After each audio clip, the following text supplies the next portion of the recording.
একদিন এক অন্ধকারে অমাবস্যার রাতে ফিরছিলাম এক ইলিশ কিনে ঝুলিয়ে নিয়ে হাতে।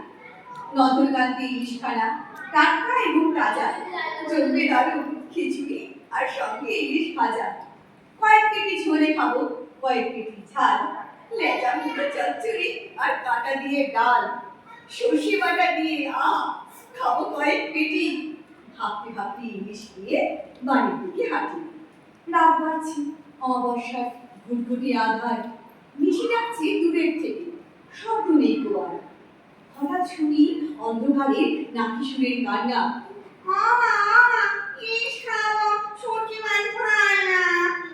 মা বলছে,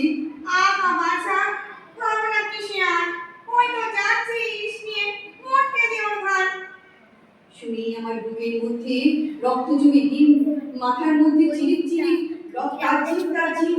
শেষকালে আজ ভূতের হাতে প্রাণটা যাবে নাকি? প্রাণ যায় যাক, শক্ত হাতে ইলিশ ধরে থাকি।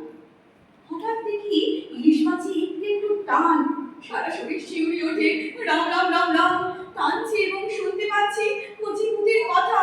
তুই খা না এই ডাক্তার দুটো, আমাকে দিয়ে মাথা, তুই নে না এই পেটি দিকটা, আমাকে দিয়ে ডিম, ইলিশটা কি দারুণ, যেন কুলফি আইসক্রিম।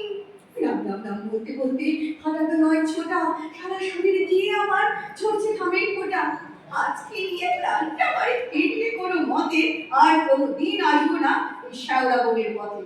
ওই তো বাড়ি যাচ্ছি দেখা, দূরের থেকে আলো যেই পড়েছে ভূতেরা সব কোথায় পালিয়ে গেল। হাতের দিকে তাকিয়ে দেখি চক্ষু ভাটা ভাটা,